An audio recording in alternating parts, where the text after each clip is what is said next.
CNBC बाजार प्रस्तुत करता है crypto corner powered by Binance. नमस्कार, क्रिप्टो कॉर्नर में आपका स्वागत है। आपको बता दें कि जून में हमने लगातार सिर्फ कमोडिटीज ही नहीं बल्कि क्रिप्टो में भी अच्छी खासी गिरावट दर्ज होते हुए देखी है। जून के महीने में अगर बिटकॉइन की बात की जाए तो यहाँ पर 20% तक की गिरावट देखने को मिली। इतिहास में ये 7वां ऐसा नेगेटिव जून का महीना था और जून 2022 के बाद बिटकॉइन का सबसे खराब महीना भी था। इंस्टीट्यूशनल सेल ऑफ हमने यहाँ पर आता हुआ देखा। यूएस में स्पॉट बिटकॉइन ETF से रिकॉर्ड आउटफ्लोज बनते हुए नजर आए और इन सब का असर हमने यहाँ पर बिटकॉइन में बनता हुआ देखा। इथीरियम की अगर बात की जाए तो गिरावट यहाँ पर भी जोरदार देखने को मिली और इथीरियम में भी हमने यहाँ पर मार्केट्स में करीबन 15 से 22% तक की गिरावट बनते हुए नजर आई है। बिटकॉइन ETFs की अगर बात की जाए तो यहाँ पर भी आउटफ्लोज काफी स्ट्रॉन्ग थे। $4.5 बिलियन का हमने एक रिकॉर्ड आउटफ्लो यहाँ पर बनता हुआ देखा। पूरे क्रिप्टो मार्केट्स का जो मार्केट कैप है उसमें भी जोरदार गिरावट देखने को मिली। जून में ये $2.1 ट्रिलियन बन के रह गया है। रिकॉर्ड था अक्टूबर 2025 में जब ये $4.3 ट्रिलियन का मार्केट कैप हुआ करता था। अब आगे बाजार की नजर किस पे है? एक तो ये डेवलपमेंट यहाँ पर यूएस से आई है, जहां पर हमने यूएस का जॉब्स डेटा आता हुआ देखा, जहां पर सिर्फ 57,000 नई जॉब्स जुड़ी हैं।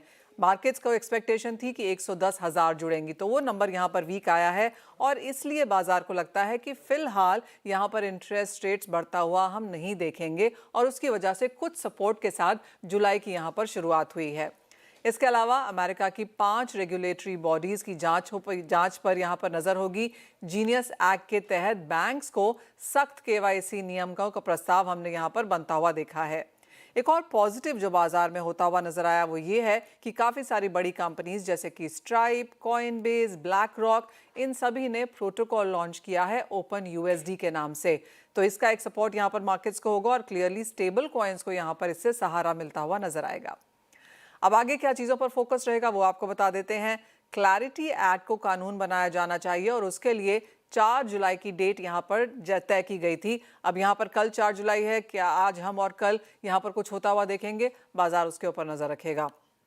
दूसरी बड़ी इंपॉर्टेंट चीज यहाँ पर 18 जुलाई को है, जब US बैंकिंग रेगुलेटर्स यहाँ पर नियम जारी करेंगे पेमेंट स्टेबल कॉइन जारी करने वालों के लिए। तो इसमें भी एक एक्सपेक्टेशन है कि आगे जाकर यहाँ पर क्या बनता हुआ नजर आएगा। साथ ही साथ सेकेंड हाफ में इथीरियम का ग्लैम्स्टरडैम हार्ड फोर्क यहाँ पर लॉन्च होने वाला है।